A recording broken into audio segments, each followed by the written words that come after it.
বন্ধু-বান্ধৱীসকল 2025 বৰ্ষত দুৰ্গা দেৱীৰ আগমন ও গমন কিহত হ'ব আৰু ইয়াৰ ফলাফল কি হ'ব পাৰে ইয়াৰ বিষয়ে আজিৰ ভিডিঅ'টিত আলোচনা কৰিম।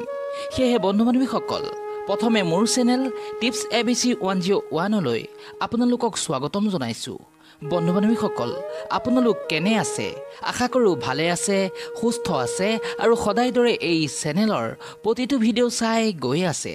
বন্ধু-বান্ধৱীসকল আজিৰ ভিডিঅ'টি কিন্তু খুবেই গুৰুত্বপূৰ্ণ, গতিকে ভিডিঅ'টি স্কিপ নকৰাকৈ শেষ পৰ্যন্ত চাই গৈ থাকক আৰু এতিয়া আহক ভিডিঅ'টি আৰম্ভণি কৰি লওঁ।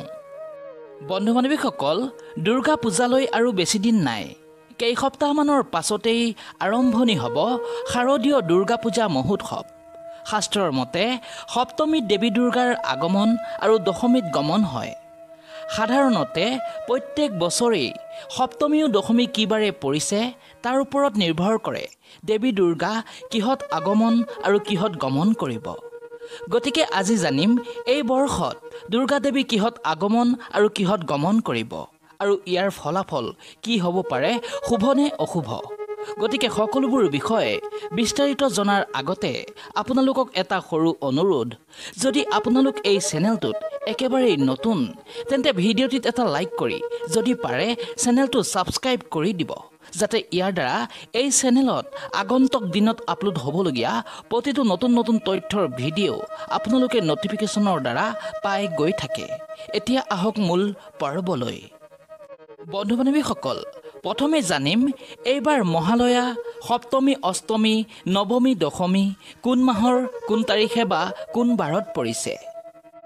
বন্ধু-বান্ধৱীসকল 2025 বৰ্ষত মহালয়া পৰিছে 21 ছেপ্টেম্বৰ 4 আহিন ৰবিবাৰে, মহাপঞ্চমী 27 ছেপ্টেম্বৰ 10 আহিন শনিবাৰে, মহাষষ্ঠী 28 ছেপ্টেম্বৰ 11 আহিন ৰবিবাৰে, মহাসপ্তমী 29 ছেপ্টেম্বৰ 12 আহিন সোমবাৰে, মহাঅষ্টমী 30 ছেপ্টেম্বৰ 13 আহিন মংগলবাৰে, মহানৱমী 1 অক্টোবৰ 14 আহিন বুধবাৰে, বিজয়া দশমী 2 অক্টোবৰ 15 আহিন বৃহস্পতিবাৰে।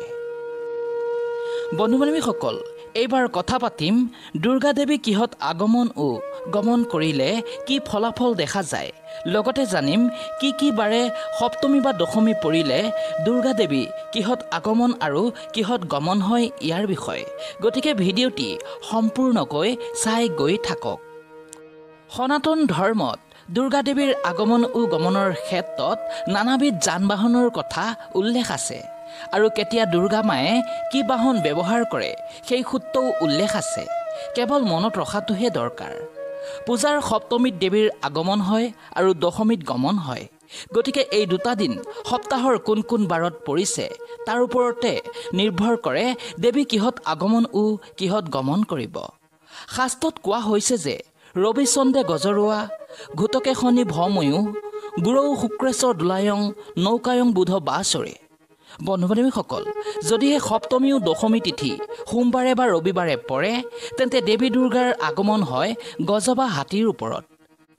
যদিহে সপ্তমী আৰু দশমী তিথি শনিবাৰে বা মংগলবাৰে পৰে তেন্তে দুৰ্গা দেৱীৰ আগমন ও গমন হয় ঘোঁৰাত। যদি সপ্তমী বা দশমী তিথি বুধবাৰে পৰে তেন্তে দুৰ্গা দেৱীৰ আগমন ও গমন হয় নৌকাত। আৰু যদি সপ্তমী বা দশমী তিথি বৃহস্পতিবাৰ বা শুক্ৰবাৰে পৰে তেন্তে দুৰ্গা দেৱীৰ আগমন ও গমন হয় দোলাত। বন্ধু-বান্ধৱীসকল লগতে এইবাৰ জানিম দুৰ্গা দেৱী কিহত আগমন ও গমন কৰিলে কি ফলাফল লাভ হয়। 1 নম্বৰতে হাতী। দুৰ্গা দেৱী হাতীত আগমন ও গমন কৰিলে ই শান্তি, সমৃদ্ধি আৰু শুভ ফলাফলৰ ইংগিত দিয়ে। পৃথিৱীখন শস্যৰে চহকী হয়, সকলোতেই শুভ প্ৰভাৱ বিয়পায়। 2 নম্বৰতে দোলাত আগমন বা গমন কৰিলে ই মহামাৰী বা ৰোগৰ চিন, অৰ্থাৎ বছৰৰ আৰম্ভণিত সুখী থাকিলেও শেষৰ ফালে সমাজত দুখ কষ্ট, অসুস্থতা বা অশান্তিৰ সৃষ্টি হ'ব পাৰে। 3 নম্বৰতে যদি নৌকাত আগমন ও গমন হয় তেন্তে ই বানপানী বা কৃষি উৎপাদনৰ মিশ্ৰিত বাৰ্তা কঢ়িয়াই আনে। 4 নম্বৰতে যদি ঘোঁৰাত আগমন ও গমন হয় তেন্তে ই যুদ্ধ, বিপ্লৱ, ৰাজনৈতিক অশান্তি বা অশান্ত বাৰ্তা কঢ়িয়াই আনিব পাৰে। সেয়েহে এই সূত্ৰৰ অনুসৰি এইবাৰ যিহেতু সপ্তমী সোমবাৰে পৰিছে, গতিকে দুৰ্গা দেৱীৰ আগমন হ'ব হাতীত। ইয়াৰ অৰ্থ হ'ল আনন্দ, ই শুভ আগমনৰ ইংগিত। পৃথিৱীখন শস্যৰে চহকী হ'ব। কিন্তু প্ৰস্থানৰ অৰ্থ হৈছে সাৱধানতা অৱলম্বন কৰিব লাগিব। অৰ্থাৎ বিজয়া দশমী এইবাৰ বৃহস্পতিবাৰে পৰিছে, গতিকে দুৰ্গা দেৱীৰ গমন হ'ব দোলাত।